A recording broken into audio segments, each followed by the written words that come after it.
Today, I'm going to explain the American drama thriller film called Us. Spoilers ahead. Watch out and take care.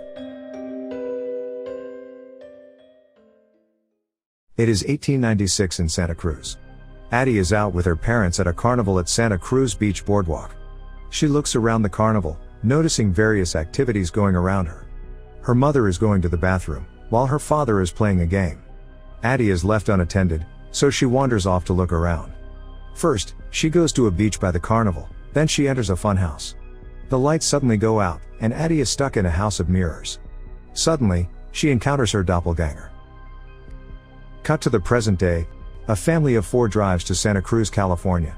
Addie is now all grown up, and is the mother of 2 kids, Zora and Jason. After hours of journey, they arrive at Addie's childhood home in Santa Cruz. At lunch, Gabe Wilson, her husband, insists on going to the Santa Cruz Beach Boardwalk that night for fun. Addie remembers to this day what that night at the fun house had done to her. She is haunted by memories of the encounter and her recovery, during which she stops speaking for a while. She doesn't want to go there again, but Gabe successfully persuades her. The family then drives to the beach. On their way to the beach, they are having fun in their car. Zora makes fun of Jason's magic fire ring. At one point, they witness paramedics taking away a body of an old man, with blood on his chest. As they arrive at the beach, they meet their friends, Josh Tyler, Kitty Tyler, and their twin daughters. As the 2 families are relaxing, Jason goes to the bathroom. While returning, he is shocked to see a man who looks similar to the dead man they had seen earlier. Addie notices Jason missing and gets very scared. When she finally finds Jason, they decide to return home. At night, Addie tells Gabe about her encounter with her doppelganger when she was young. However, Gabe doesn't seem to believe her.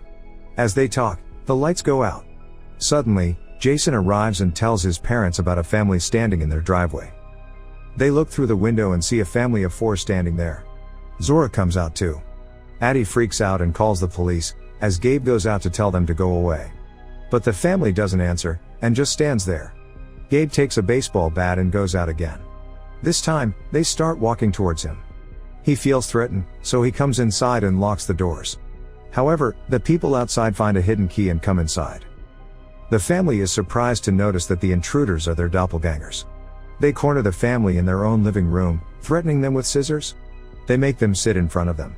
Jason's doppelganger is Pluto, who loves fire.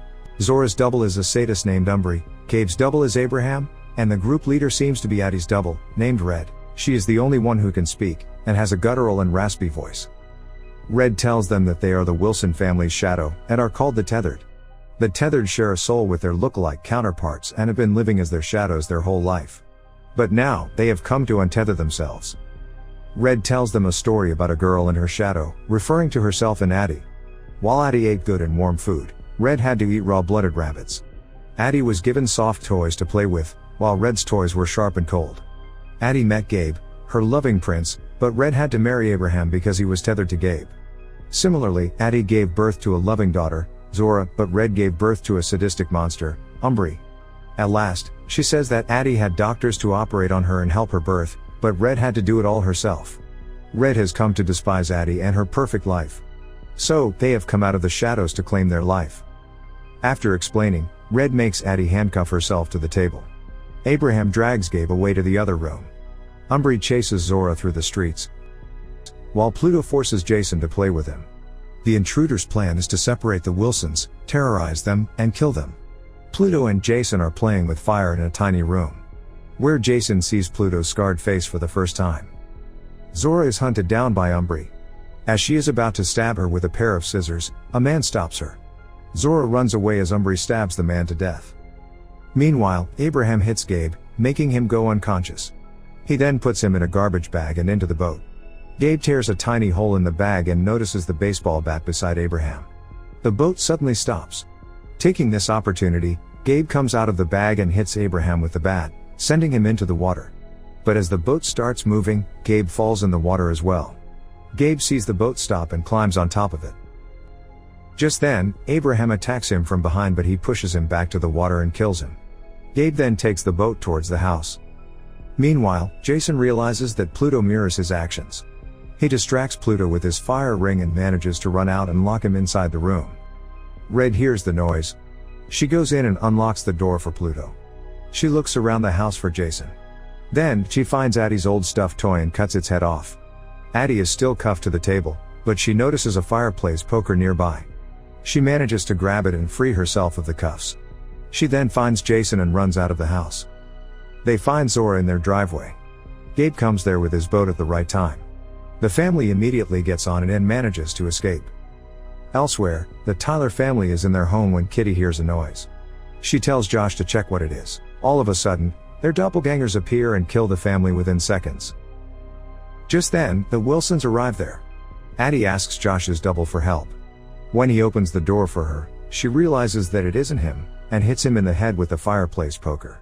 However, it does little to no harm to him. Others from inside drag Addie in as well. Gabe and the kids are outside when imposter Josh walks towards them. The kids run away as Gabe runs in the opposite direction to divert Josh's attention. The kids then go inside the house to look for their mother. Zora picks a golf club as a weapon. As they hear Addie screaming from upstairs, they go up and see the twins' dead bodies lying on the floor. As the doppelganger twins play in the background. Suddenly, one of them appears in front of Zora. She hits her with the bat, making her fall down the railings. Next, they are attacked by the other twin. After a little fight, Zora kills her too. Kitty's double is in the bedroom where she has tied Addie to the bed. Meanwhile, Gabe runs to the boat and Josh follows him there. Gabe then shoots Josh with a flare gun and attacks him to death. Kitty sees Gabe killing Josh through the window. Just then, Zora attacks her from behind, but Kitty dodges it. She is about to stab Zora. But Jason saves her by hitting Kitty on her head. The Wilsons sit in the living room and try to comprehend the situation. The 911 lines are all busy. They look at the news and realize that this has been happening all around the country. The news says that the doppelgangers are coming out of the sewers with scissors as weapons. They are mindlessly stabbing people to death throughout the country. They see that the doubles are joining hands to form a massive human chain after they have killed their counterparts. It is as if they have been planning this for months. Since the whole country is in attack, Addie decides to drive along the coast and escape to Mexico. As the family gets into the car, Umbri appears in front of them. Zora tries to hit her with the car but Umbri jumps onto it. Zora then stops the car abruptly, sending her flying into a tree where she is impaled on a tree branch. The family then flees from the scene. They see several dead bodies on their way.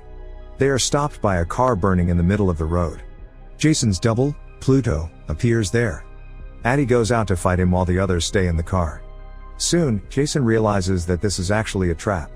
Pluto intends to ignite the family's car. He tells everyone else to get out of it.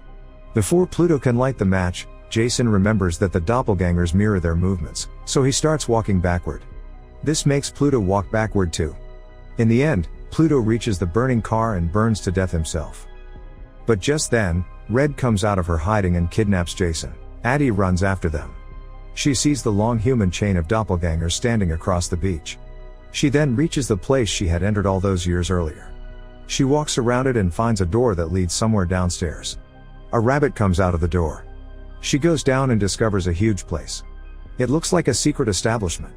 She goes down an elevator and enters a huge hallway with several rooms on either side. Many rabbits run around the hallway. She finds Red in one of the rooms that appear to be a classroom. The doppelganger human chain is drawn on the board. Addie asks her where her son is. But Red starts blabbering about how they are human as well.